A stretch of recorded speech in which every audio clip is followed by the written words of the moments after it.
Good evening, everybody, and welcome into another episode of New England Sports Weekly.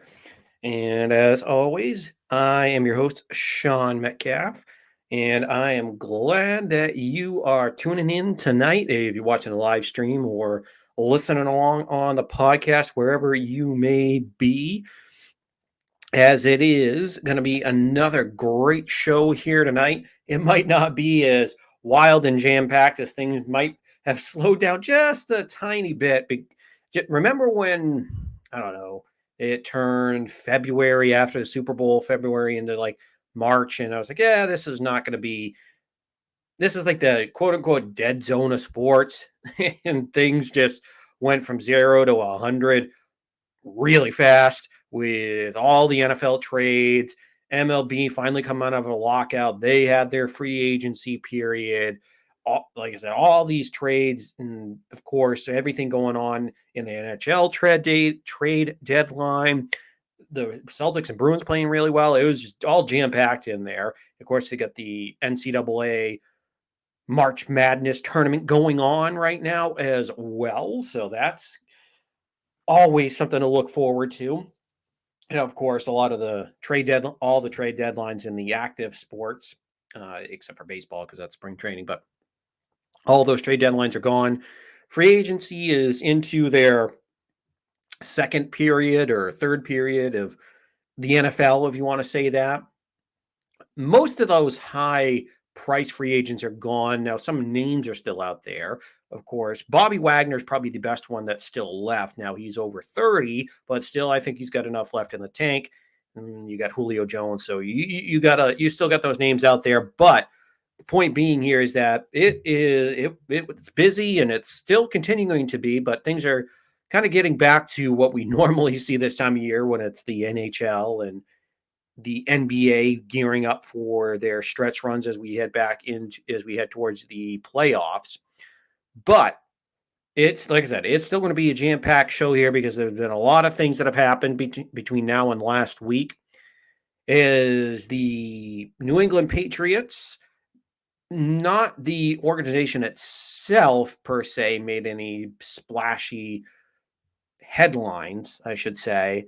They did sign Jabril Peppers, the former Michigan Wolverine, who was a first-round pick by the New York Giants. I believe it was 2018, 2017, 2018, I believe it was, somewhere along those lines. I was always a fan of, obviously, I'm a Michigan fan when it comes to college football, but Jabril was one of those guys that I always wanted the Patriots to go after when he was in the draft. I thought, I mean, he hasn't turned out to be quite what I thought. So it'll be interesting to see how he fits into this organization. We'll get into that a little bit here. And so he was their quote unquote big signing so far in free agency. But the other Patriot news, if so to speak, is that it is league meeting time. This always happens around this time of year after free agency down in usually Florida or Los Angeles, somewhere around there. And of course, you always get quotes from your owners and coaches that are down there.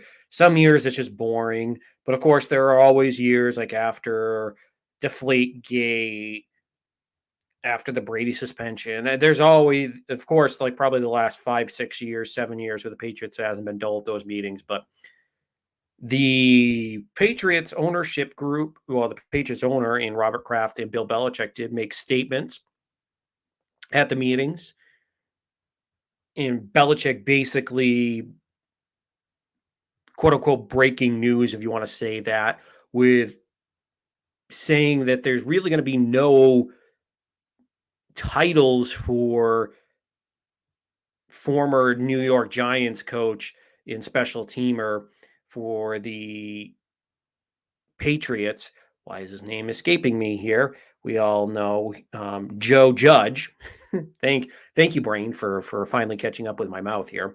And then, of course, the pencil-headed hat wearing, and that didn't come out right. Well, pencil-headed, that can be an insult, but the backwards cap, pencil in the ear, Matt Patricia, who obviously was the head coach of the Lions, and before that was the defensive coordinator here in New England. And he's Belichick's, I don't know, Bobo, but he's one of his best friends, always by his side. So those two, Joe Judge and Matt Patricia, Belichick basically saying that they are going to be just offensive assistants, which really didn't break news because that's kind of what they were when they got brought in. But of course, if you don't have to give them titles, they get to keep their head coaching salaries, which is 10 times, 20 times what it would be if you're going to be the offensive coordinator or the lines coach or whatever it would be. So they get to kind of avoid that. They get to be offensive assistants, quote unquote. It basically saying that there's not going to be any actual titles for coordinators. So that was kind of Belichick's thing there, along with him not saying that he's not going to talk, that everything's kind of under the bridge as far as when it comes to the Malcolm Butler situation now that he is back in town, and that he believes in Mac Jones, and really that they're not going to, not that he closed the door on any more free agent signings, but as far as like any splashes, I guess you could put it that way at this point, with some guys like Julio Jones and Bobby Wagner still out there. Maybe if they hang out there longer, maybe we'll see New England kick the tires on those guys, especially in Bobby Wagner with the need at linebacker. And of course, Robert Kraft, he had the more splashier headlines, if you say, when it comes to the owners' meetings down in Florida. He basically came out and said he's upset, and that they haven't, or not upset, but he's not happy that they haven't won a playoff game in 3 years. That just shows you how high the expectations are here in New England after winning 6 Super Bowls in 20 years with the greatest coach and quarterback combination of all time. So we'll see how that goes. But he didn't put down an ultimatum, but a lot of people are interpreting it their own different ways, and we'll get into that as well. And of course, the other big quote from Robert Kraft was that this is something that he expects to build a contender over the draft, as well as, which was really weird, that yes, you want to build this over the draft, but you expect to contend this year. So you didn't bring in a lot of free agents, but yet you can expect to contend this year. So there were some contradicting statements there, but we'll get into that here shortly. And of course, on the court, when it comes to the Boston Celtics, they received some bad news as Robert Williams. I was watching this game the other night. Robert Williams had left the not the game against Toronto, but their game against Minnesota, and left with a torn meniscus. And of course, all kinds of speculation is going to be done for the whole year, what's going to happen. And then today, this afternoon, probably about like 2:30, 3 o'clock, sometime in that area, a report from Adrian Wojnarowski and other NBA insiders basically were stating that he had the surgery. He did elect to finally get the surgery, and it's going to be a 4 to 6 week period. At least that's the estimations at this point for Robert Williams' return. So that would put him, because the way that the NBA playoffs go, I swear it takes like 2 weeks for each round to go by. They're done by, it seems, the end of July. I know it's June, people. I'm just exaggerating. And then 2 weeks later is training camp. But seriously, though, the playoffs in the NBA do take a while. So he theoretically could be ready, depending on how things go, sometime in the second round, which would be great, because depending on how the seedings fall, you're not sure where you're going to end up, who you're going to get in that second round, and you'd love to have them if you face a Milwaukee, if you have to, of course, to play Giannis, because even though Robert Williams isn't a offensive stud, he is in the conversation for Defensive Player of the Year. He's really stepped his game up. for this Boston Celtics team. So it's going to be a big blow. We will definitely get into that later on. And oh, sorry, this thing just popped up across the board. I know this really isn't New England Patriots news, but it kind of affects a former New England Patriot. Bruce Arians is retiring. I wonder why. Maybe if Brady's going to stick around. He's not too happy with his coach and all those supposed rumors that he wasn't too pleased with how Arians would come in and change things in the playbook. And of course, Arians would deny those reports. So now he's retiring though. So I'll be curious to see if Brian Leftwich takes over as the head coach down there. And Brady pretty much is going to be the offensive coordinator for that team this year after pretty much a lot of those Brady to Miami rumors for 2022 anyways have died down. We'll see what happens next year. But we'll see how that goes. But that one just literally came across the board, and that caught my attention. But switching back over to Celtics news, of course, with Robert Williams out, that's going to affect them big time here, as they're only a game and a half out of first place, as they are currently taking on the first place Miami Heat. So that's going to be a big game for your Boston Celtics.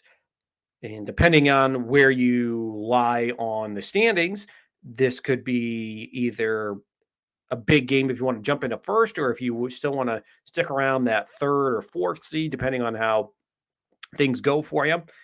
This is a huge game. And of course, there were rumors that maybe the Celtics players, maybe Jason Tatum. Well, no, not Jason Tatum, because he did come out and say he's vaccinated, but the Celtics twice in a row, when asked about vaccination status for their team, have declined to comment outside of Ime Udoka, who kind of had a muddled statement. Basically, in the long run, was saying they were all going to be available if this was a playoff series in Toronto, because if you don't know, Toronto starting, I think it was January 15th of this year, did require that you have to be vaccinated to be in, or I should say Canada made up, not, well, yeah, basically it made up their legislation that you would have to be vaccinated to enter Canada.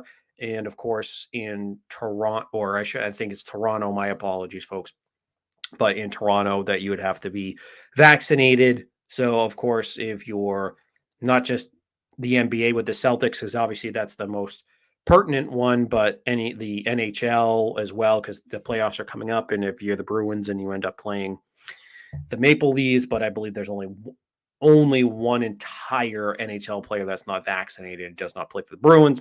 And of course, for the Red Sox, there's going to be some controversy there, depending on who is not vaccinated. So that'll be interesting. But that was the whole issue there, because obviously Tatum and Brown and Horford weren't there. Horford wasn't there because I believe he was at his sister's wedding or a family member's wedding. And then, of course, Jaylen Brown that's the one mystery there. So we'll see how that kind of all unravels here as we go towards the playoffs. And if they have to play Toronto, which I think as things shake up, they would at right now. But of course, still 8 games or 6 games left to go, but somewhere in that vicinity. So we're getting close to the end. And of course, the Boston Bruins, who are in the thick of the playoff races, they are definitely in as a wild card, because that's a foregone conclusion. So it's a matter of, after beating Tampa Bay, you have a tiebreaker over them, and then Toronto, but they faced Toronto last night and took one off the chin. Jeremy Swayman gave up 5 goals. They ended up losing 6-2. It just was not pretty at all. So, of course, there is a lot of. Oh, sorry. And another piece of news with the Bruce Arians thing is now it's going to be Todd Bowles, who was the former head coach of the Jets and former DC of the Cardinals before he became the DC of the Tampa Bay Buccaneers. So he'll be the interim head coach. but we all know Tom Brady's pretty much going to be the head coach, offensive coordinator of that team when it comes to with all of his experience there. So we'll see how things go. But anyway, switch back over to the Boston Bruins. They, like I said, they took one off the chin last night. Jeremy Swayman, everybody was up in panic about Swayman. Is it so? Is it going to be time to panic when it comes to the Swayman? We'll see. I won't tip my hand here, but let's just say it's not going to be a bunch of fireworks when it comes to Swayman. But we'll get right into it here when it comes to the New England Patriots. As we mentioned, Robert Kraft and Bill Belichick were at the league meetings down in Florida. And as we mentioned off the top of the show in the Out of the Box segment, Kraft, I know the first day it was Belichick talking about not giving titles to Patricia and Judge, which, I mean, trust me, that's one of the situations that I'm nervous about with how the offense is going to go, because Joe Judge ran a bad offense. He infamously last year ran a quarterback sneak on, what was it, 2nd and 9 in his own territory. It was god awful, and in my opinion, he ruined Daniel Jones, who had some promise before he took over. And then, of course, Matt Patricia, who, yes, he did draft Kenny Golladay, got some production out of him. He did draft TJ Hawkinson, but I mean, TJ Hawkinson, in my opinion, was a layup as going to be a productive tight end in this league.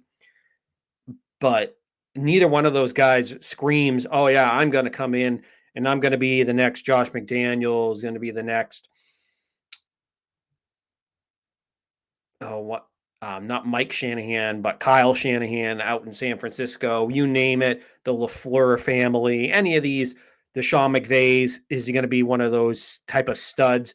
No, I don't think so. So that's just where I'm worried as far as you're bringing guys that aren't I just don't see how they're going to develop Mac Jones. Now, of course, without a quote unquote title, then that kind of leaves things up for interpretation. This is where I'm hoping that Nick Caley, who everybody speaks highly of, I'm not going to put all my eggs in his basket just yet. But I mean, if he can take that path of Josh McDaniels, where McDaniels, after Charlie Weiss left, didn't get the job right away, but you could kind of tell was within probably halfway through 05 was very competent and knew what he was doing. Hopefully I'm hoping that's what happens here with Nick Caley, that the cream rises, so to speak, in this case, so that you're not having to rely on Joe Judge and Matt Patricia, who I wouldn't trust with a peewee football offense at this point, just because they have utterly mucked it up on the offensive side of the ball. And obviously in their whole organizations, coming from New York and Detroit, it's just been awful what they did as far as offensive football. They've set football back. So trust me, I wasn't happy about the coaching situation, but to me, that wasn't as big a headline as the next day when Robert Kraft came out, and he, like I said earlier, he made the statement that he's not happy with not winning a playoff game over the last 3 years. Of course, they didn't make it in 2020 and in 2019. That was Brady's last year, and they were beaten at home by the Tennessee Titans in a nail biter. And then, of course, last year, the Patriots absolutely got curb stomped by the Buffalo Bills in Buffalo in the wild card round. So it just hasn't been what we've been used to seeing here from Patriots football in the playoffs over these last few years. But of course, I mean, 20 years of the greatest run in the history of all sports with Belichick and Brady, I mean, got us spoiled. But still, I mean, you have to respect Kraft from that standpoint, that and as a fan, you want an owner like that that's hungry, that's not going to just sit there and collect paycheck or collect all this money and funnel it into his other businesses and all that, like some of those baseball owners or some of the other owners in other sports, those high profile owners that, or those not high profile, but in these other sports where they're just, oh, okay, I'm just in this, I own this team and it's a good cash cow for me. No, Robert Kraft is devoted to winning. He said that from day one. So you got to give him that. But the interesting part was when they asked him about how they were going to go about this. And pretty much for me, when Kraft said you have to build it through the draft, and this is how they've done it, and he ended up going and bringing up that's how they did it in '01, which for me, you kind of have to take a step back because yes, '01 was a lot of homegrown guys in the McGinnis, the Laws, the Lawyer Malloys, the Teddy Brewskis, but still, and obviously Richard Seymour, the newly minted Hall of Famer, but still, I mean, you can't. That was a 5-6 year period that all came together because McGinnis was 94, Law was 95. And I think Brewski was in that 95 or 96 draft. So it was a longer period. And if you're not going to open up the checkbook another year here to bring in, let's say I mean, obviously the longer Bobby Wagner sits out there, the Patriots actually might bring him in, but for right now they haven't. They didn't bring in a Bobby Wagner. They didn't re-sign J.C. Jackson, a homegrown guy. You want to talk about drafting and undrafted free agents.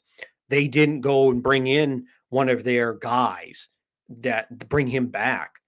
And you didn't bring in a top tier wide receiver. You didn't bring in another well, you brought in Malcolm Butler, but you didn't bring in another Carlton Davis or Casey Hayward or any of those top tier guys that were still out there that you had an opportunity to after you lost JC Jackson to the Chargers.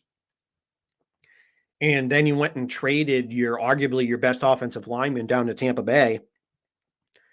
And you just brought back a lot of the older guys. So yes, don't get me wrong. And of course, and then where you have to give Kraft credit in that statement about the draft is that he did mention that they've had some bad drafts recently, that he acknowledged that, but they've had some good one. They've started to kind of go down that right road. So he has acknowledged that they haven't that they've had to make corrections there, which is good.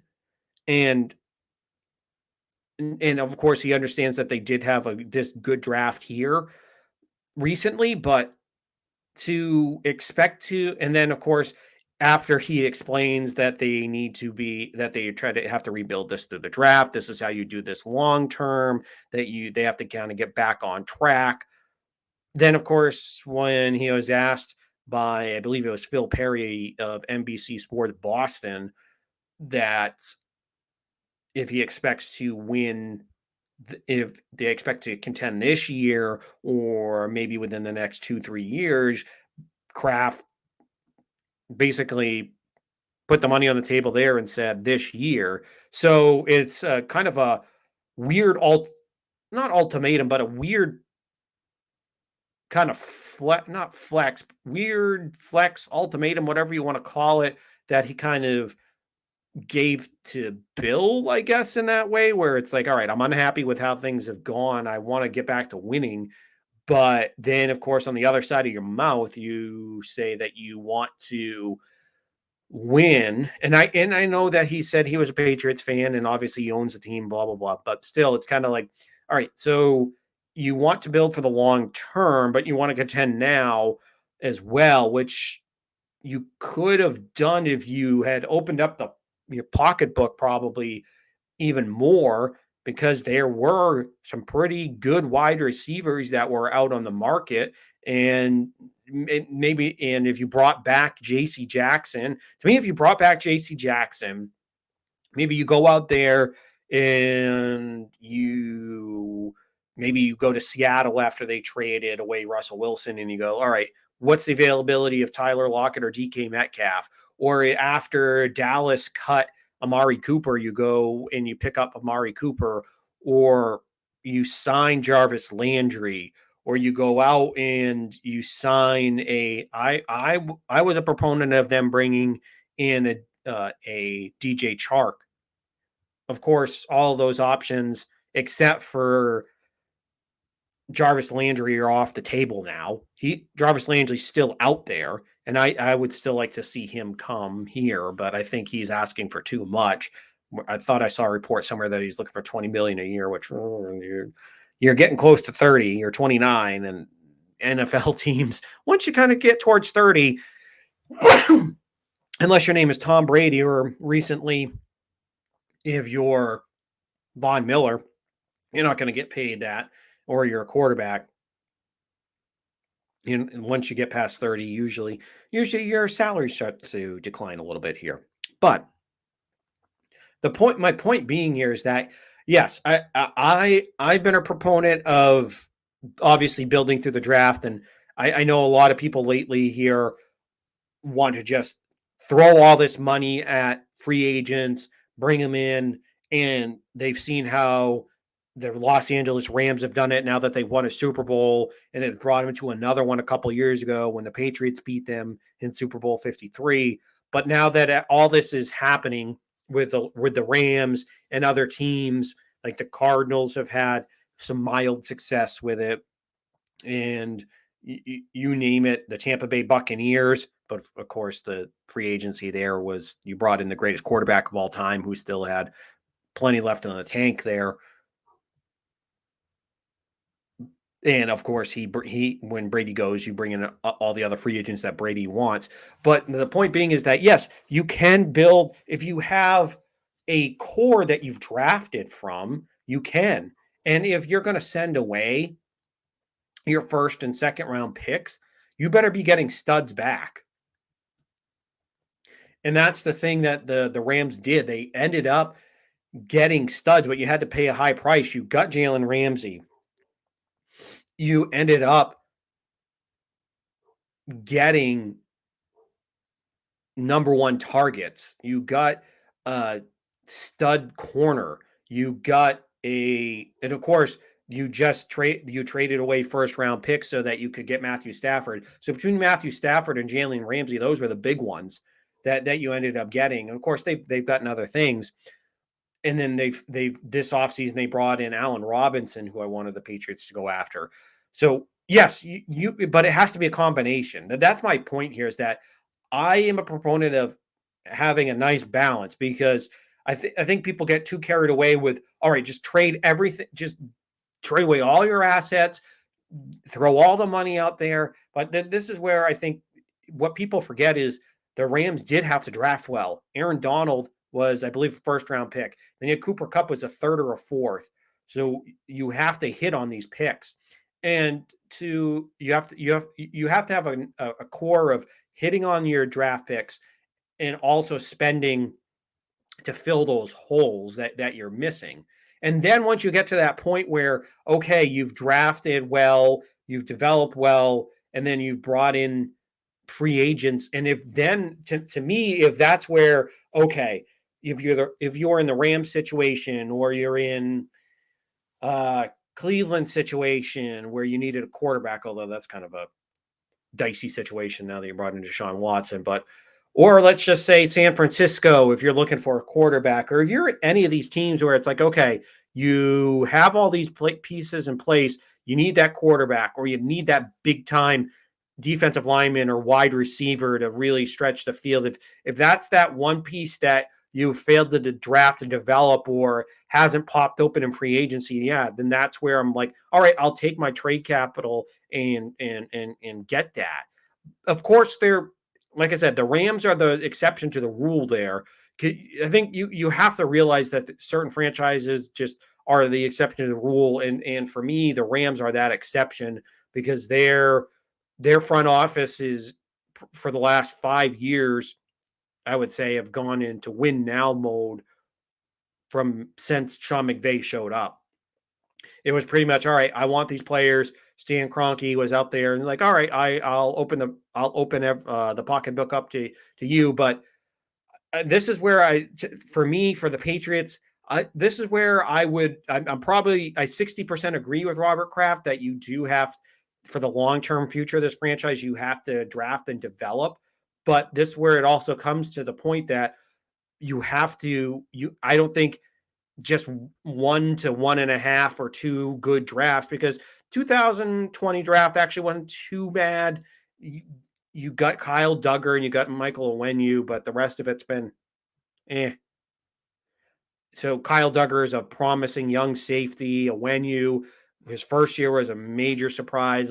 This last year, he was pretty good. Maybe had a little bit of a regression, but he's still a really good lineman that you can build around.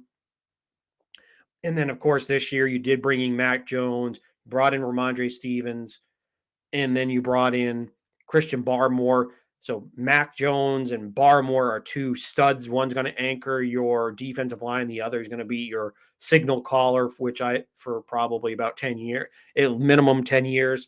So you're in a good position. When you made a pretty good floor, and you did spend on free agency. But again, this is where, if you're the Patriots, I you still probably have about two more drafts to go this year and then next year to really get that foundational core. Because I don't think it's going to have to be 5, 6 years like it was back in the 90s to get you to the 2001 Super Bowl and then fill in with those free agents. But to me, I don't think to me, I just don't sit here and say that there's one way to do it, which that's where I kind of disagree with Robert Kraft, is where, yes, I want them to draft well and to build your core from the draft, but still, if there's a superstar out there, which there were some pretty good stars that were available this year in the NFL and in the NFL free agency period, where you could have gotten some game changers out there, or you could have gotten a pretty good number one wide receiver. You could have gotten something that was available, or I mean, if Green Bay was going to trade away Devontae Adams, which I think he more or less kind of wanted to go to Vegas to go play with his college buddy, but still, if there are opportunities out there like that, I think you have to explore those. You can't just say, all right, just going to be the draft. But I think in this case, like, what people forget is where the Rams were, they weren't in the situation where the Patriots are. The Patriots, yes, you have some good foundational players in Mac Jones, Christian Barmore, but you still have a lot of other holes. You still have to get number one receiving talent or number one playmaking talent at receiver or tight end or wherever you're going to find that at. You have to find at least one difference maker, if not more.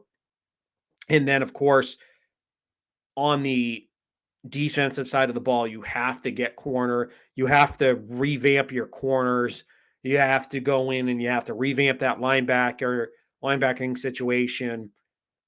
And you need to probably add some more along with Barmore to that defensive line. So you're still in a longer rebuild than what the Rams were when they started, probably from like 17 to 18 when they traded for these guys. And then, of course, the last couple of years when they traded for Jalen Ramsey, they already had a strong core to add to. So that's what I think people forget, is they see all these sexy trades that are coming down with a lot of these teams, but they have a really good core. And even like with the Tampa Bay Buccaneers, they drafted well because they drafted Chris Godwin, they drafted Mike Evans, they had Devin White at linebacker, and and Levante David as well. They had this core that they already drafted and was there. And then that's when you brought in Brady, and then you brought in the Ndamukong Suhs, and you brought in all these other guys into this situation.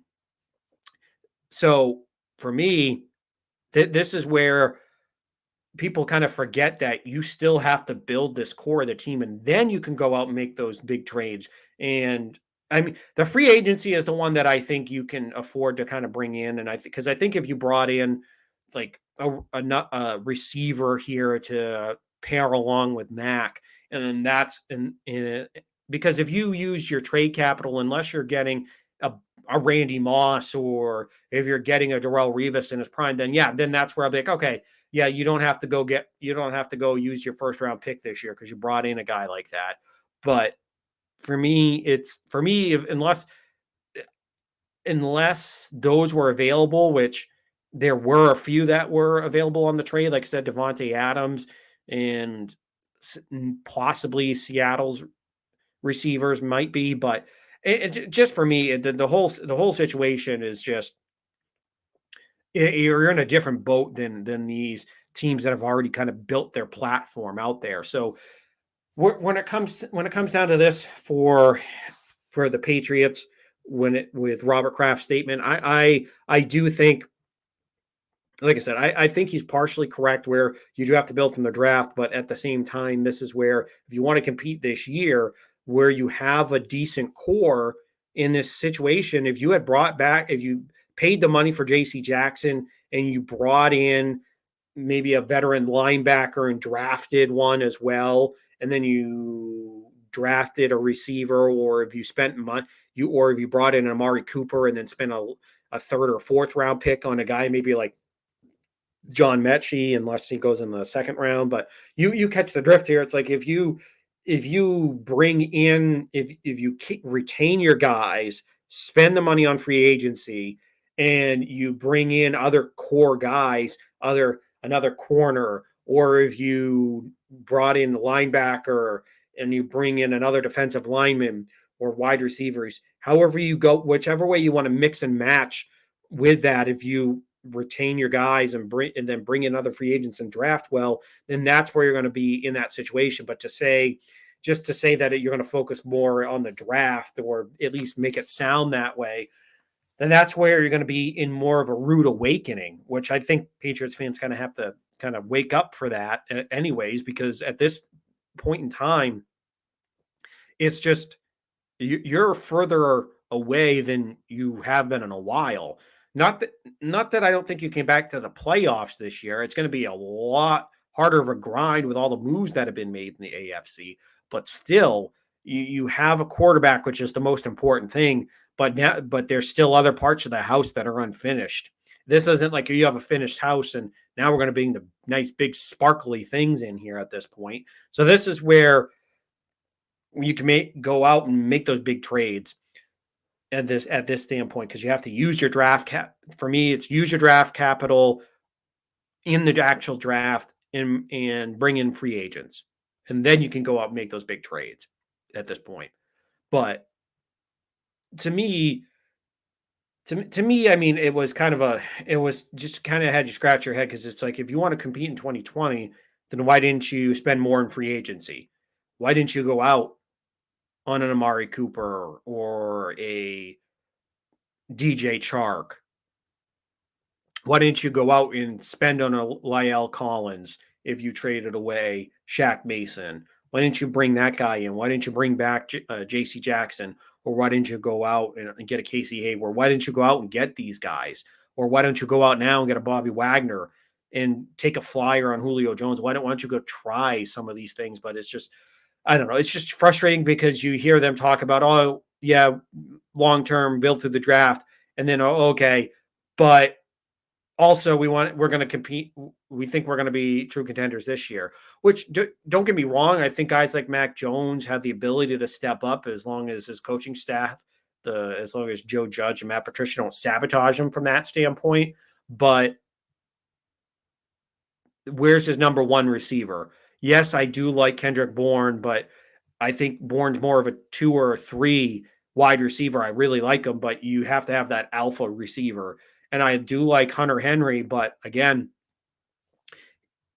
other than catching a boatload of touchdowns last year, it was kind of more touchdown or bust in some games. So it's like you need to have him step up and go back to Hunter Henry from his first couple of years in San Francisco and San Diego / Los Angeles, where he was really promising. He was putting up. I know he has never broken 700 yards, but he had seasons where before he got injured, where it was putting up close to 600 yards, playing really well, and being a big factor for those Chargers teams. So you have to get more out of Hunter Henry. But the one that you really have to get more development out of is going to have to be Jonnu Smith.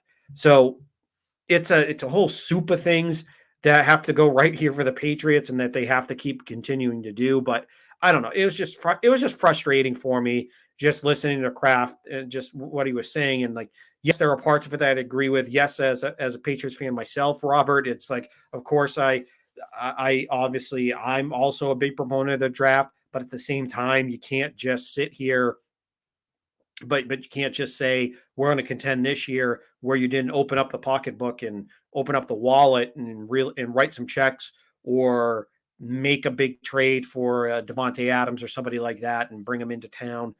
It's just, I know obviously Bill has the final say in those things, but it's just kind of frustrating when you watch all these things happen with all these other teams where yes, you kind of have to say, you have to tell yourself, because you're a Patriots fan, we're not going to spend in free agency except for a few rare occasions. But things have kind of changed in the NFL where it's like, all right, you do have to spend money. The salary cap's going way up. Next year, the Patriots are going to have $100 million to spend in free agency. So it's, I don't know. It was a bunch of mixed messages from the Patriots organization. And it's strange because you, Kraft wants to do whatever he can to compete, but at the same time, it's like, did you feel like he did this offseason? Did you really do everything you could have done? There were opportunities there, and I just think you let some of them slip away for you, at least in the free agency period and some of those early trades. But of course, we do have the draft to go through, so we'll see if maybe there's some draft day trades or what they do in the draft. And I'm just praying that in the draft they don't go take an offensive lineman in the first round. It's receiver, linebacker, or corner, and I'll be happy in the first round, or in linebacker too. So if you hit any of those four positions in the first round, I will be happy as a pig, and you know what, if they bring one of those positions in to this team. Now, switching gears here to Robert Williams and the Boston Celtics. Robert Williams in the game against the Minnesota Timberwolves ended up tearing his meniscus. Now, I was watching the game. I really didn't see the situation crop up. I more or less paying attention to what Tatum and Brown were doing in that game. But as far as the situation with Robert Williams, this is going to be a big blow for him because he's going to be gone, as reports came out today, 4 to 6 weeks after getting the surgery to repair the meniscus. So it's not detrimental. Well, at least it appears that it's not going to be detrimental because things could change with that. Maybe things don't go as well, setbacks and all those things happen. But as it appears right now, 4 to 6 weeks, hopefully it's more on the 4-week side, but based on the 6-week side, that would put him around the second round because we still have, I believe it's like April 16th or so is when the end of the NBA regular season is. So there's still plenty of time. Well, not plenty of time, but there's still time left on the regular season. So it's not like, oh, it happened yesterday and playoffs start tomorrow type of situation. You're going to be totally screwed. So but it is going to hinder them in that first round because I still think the Celtics have a puncher's chance of going further into the playoffs, making the Eastern Conference Finals without Robert Williams. And obviously that goes to the rise of how well Jason Tatum and Jaylen Brown has played, especially Tatum this year. Tatum seems like he stepped up into that top 5 NBA talent, one of the top 5 players in the league type of situations for Jason. And then, of course, not just his play, but his leadership as well.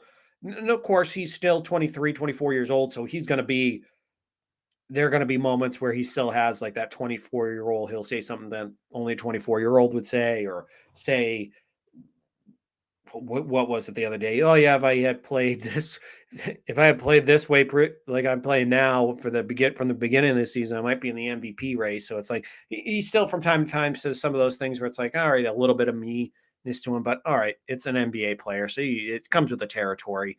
So we'll see how that goes. But as far as as far as things go, though, for the Celtics, I like I said, I think I still think they have a pretty decent chance of making it to the Eastern Conference Finals, depending on how the matchups go. Because even without Robert Williams, you have one of the best players in the NBA in Jason Tatum. You have Jalen Brown. Ime Udoka's getting this team playing really good team basketball. And you still have Marcus Smart, who's a really good defender. You have Al Horford. So you have that leadership that's out there. Now, of course, where it's going to hurt you is down low in the post. Of course, he's become one of the better down low in the post defenders, really protecting that basket. That's really what's been impressing me, because he's so athletic. He's so good. Like the other night when they were playing Minnesota before he got injured, he made a block on Carl Anthony Towns that was just absolutely told him to get the you know what out of there, and it was absolutely beautiful, and to see to not have him in there for the playoffs, that's what's going to be really tough, especially if he only if he's going to miss more than 2 rounds. Because if you, depending on how things fall, because everything's kind of jumbled up every day, because there's going to be jockeying back and forth, because the Celtics win tonight, then I believe they take over the first seed. I think so, or they're pretty close to it. But then, do you want to get the first seed if Brooklyn still has the 8th seed, or you get or if you are the 2 seed and Brooklyn's the 7? Do you want that to happen? And of course, worst case scenario, you have to face Brooklyn, and then you would have to end up facing the next highest seed left in the playoffs, which would be, I think it would be Milwaukee at that point. Most likely, if Milwaukee doesn't have some huge upset in the first round. So you're kind of playing, who do you want to face? Do you want to get back-to-back series with Brooklyn and Milwaukee, which that would be, I wouldn't want to see that happen, because that would just, you're probably going to go 7 with Brooklyn. Now, of course, you're going to have to face, it's the NBA playoffs. They're all going to, well, not all of them, but for a majority, for those top 5 teams, they're all going to be pretty good. And the top 4 are all serious contenders for the NBA title coming out of the East. But still, it's the playoffs, so it's not going to be a cakewalk out there still. But it's kind of that Patriots philosophy when Belichick would have Brady throw something into the third row, if to kind of not throw a game, but kind of be like, all right, maybe we need to get the first seed, or we need to get the second seed, blah, blah, blah, blah, blah, whatever it is. But the Patriots were famous for doing that. So is this where the Celtics have to kind of have that same mindset that the Patriots had, and get into that situation where you don't want to have to, without Robert Williams now, you are going to have to try to play for maybe the 3rd or 4th seed here. And then bringing up the 4th seed, then that brings up having to play Toronto in Toronto, and their whole situation where, are the Celtics vaccinated? Because that was a story that came out after some of them didn't travel, but that was a whole situation. And obviously, I believe Jason Tatum is, Jalen Brown's the mystery candidate. Al Horford did say that. Now, what makes this even weirder is that the Celtics organization has come out and basically said, yeah, that this is, they've denied the comment basically at this point. So that's kind of, they really haven't helped the story in that situation. So that was the weird part. But still, at the same time, I mean, I'm not as worried about it, because it seems as though Jalen Brown's the only one that I'm kind of worried about, because you haven't heard anything about Jalen. But we'll see if he is vaccinated, then I have no worries on this. Then you're having to go to Toronto for 3 games.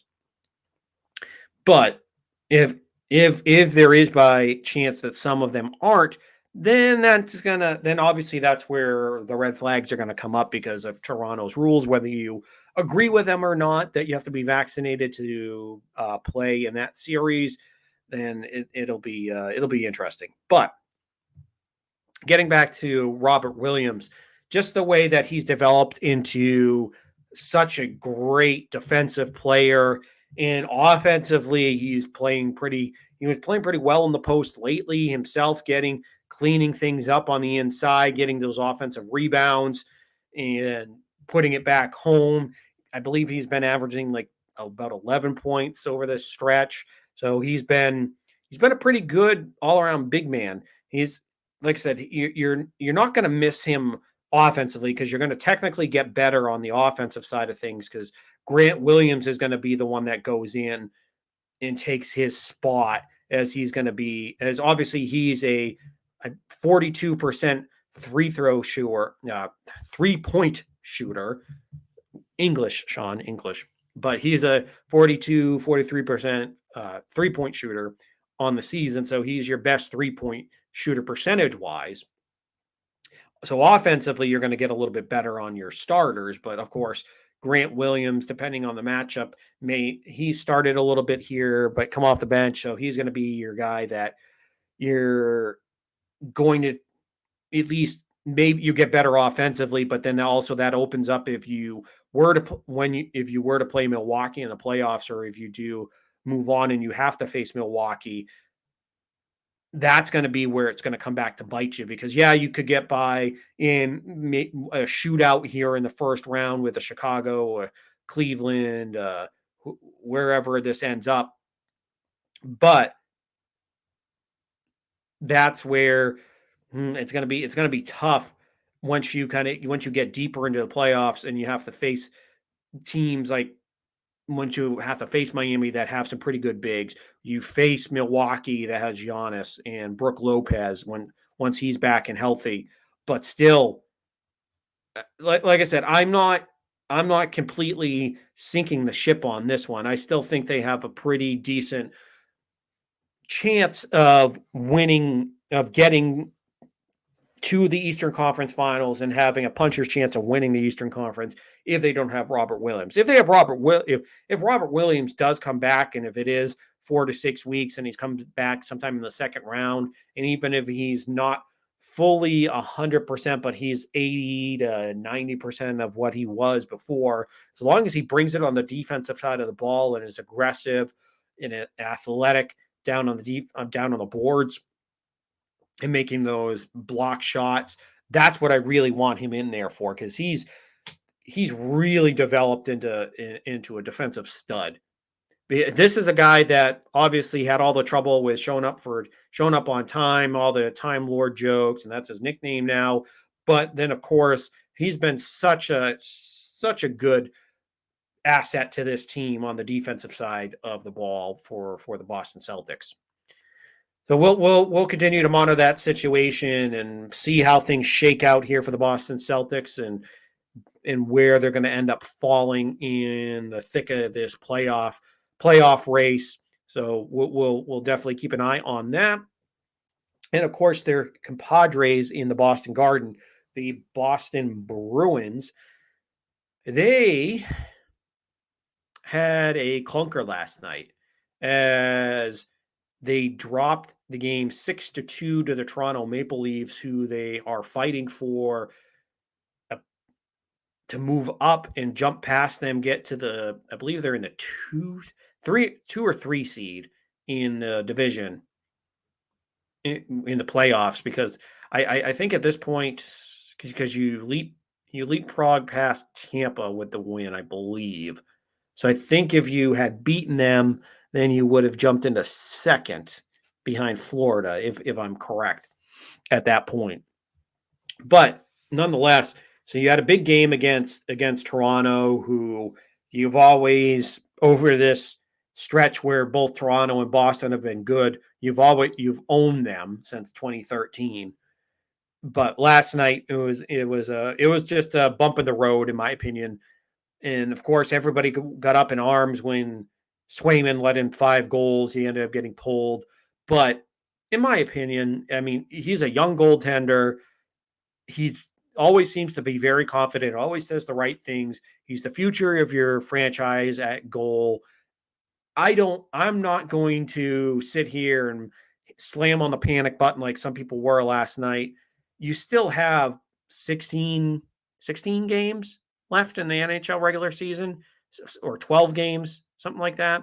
So somewhere in that 12 to 16 games are left in the regular season.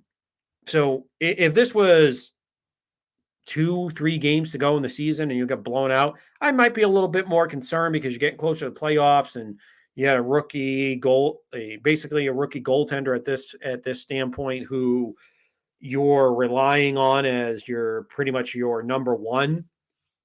And he had a clunker right before the playoffs, and could that shatter confidence? But you still have plenty of games to go. He's probably going to get like 7, 8 more starts because they'll split him with him and Linus Allmark. But I'm not going to panic here. This was one bad game, and the Bruins were out of sorts. You had you had Charlie Coyle and the Taylor Hall incident in the game, just taking some bad penalties, some bad looks, and it just all together it was just a bad effort defensively, offensively, and goal. And I'm not going to put this all on Jeremy Swayman at this standpoint. So I think you have enough in to make some noise here in the playoffs against the Toronto, against whoever you're going to draw in the playoffs. But and they interesting note is they do play the Maple Leafs the last game of the regular season. So we'll see if they even end up having to really play their starters in that game, if it's going to mean anything really, because the Bruins have already at this point pretty much locked up their wild card spot. It's just they're trying to jump ahead in the division. So can the Bruins basically if they're at that point maybe where they're playing for seeding, will that happen? But we'll see. Maybe I have a feeling it's just going to be a lot of Providence guys that play in this game. So because you might end up playing Toronto in that opening round series, depending on how things go. So it'll be interesting to see how things kind of shake out here for the Bruins heading down the stretch. But I'm really not going to overreact to what happened last night. That was just one bad game. You play 82 games in a season. You're going to have a clunker here and there. Even the Oilers, the Islanders, the Bruins of the 70s, you throw out these great teams, the great dynasties out there. They even in their cup runs, they've had some clunkers in there. Now, obviously, am I going to say, oh, the Bruins are going to go win the cup now? That's not what I'm trying to say, folks.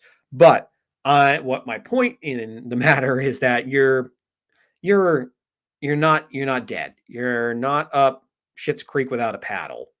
You just had a bad game, and you just ended up getting Linus, not Linus Allmark. You just ended up getting Hampus Lindholm, who's made a pretty good mark here early on. You've bolstered that defense. So, like I said, I just think this was one bad game against Toronto.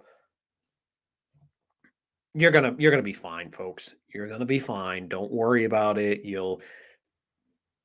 The Bruins are gonna be, in my opinion, the Bruins will be back to form. I mean, there's not a lot to panic here about at this point in time. Now, if Swayman comes up and has, I don't know, he has 2 or 3 more clunkers in there, then yeah, then okay, be worried, be concerned. But at this point in time, I'm not. It was a clunker. It was a bad game. Got to deal with it. Now, of course, it's going to be opening day for the Boston Red Sox coming up next week as they take on the New York Yankees to open up their regular season in the Bronx. So it'll be a special show next week as we will do our MLB not preseason, but our MLB regular season preview show. Obviously, we'll get heavily into the Red Sox expectations. It'll be heavily focused on half of on part of the show. We'll definitely focus on what the expectations are for your Boston Red Sox, what the rest of baseball is going to look like, and what our expectations are for the division winners who I think is going to end up going to the conference, to the league championship series, who we think is going to go to the World Series as well in both of these from both leagues. But it'll be a jam-packed special edition for the Major League Baseball season preview show next week. And of course, anything that happens with the Patriots, the Celtics, and the Bruins will keep you up to date. Obviously, keep you updated if anything changes with Robert Williams' status, and of course, where both the Bruins and the Celtics end up in the playoff standings as well. And of course, you can always, if you like the show or if you love the show, like and subscribe on YouTube. Hit the bell for any notifications as well. I want to see you guys subscribe as much as you can. And of course, if you can't catch the show on YouTube, which if you can, every Wednesday night at 8 o'clock, we stream the show live, usually runs for somewhere between an hour to an hour and a half. And then, of course, if you can't catch it here, you can always catch the podcast version anytime at your own leisure on Spotify or SoundCloud. Just search New England Sports Weekly. You'll find us. And of course, if you have any questions on the live stream, you can always pop in and send in a live question. Or if you would want to send us a question on my personal Instagram or Twitter account, it's at Sean_Met28. You can see it right there live on the screen. Same for both Twitter and Instagram. Send me over your questions, comments, whatever. I love the interaction. Or you can tweet me at the show account at NE Sports Weekly on Twitter. All right. Well, like I said, next week we will be back with our baseball preview show. Until then, have a good week, everybody.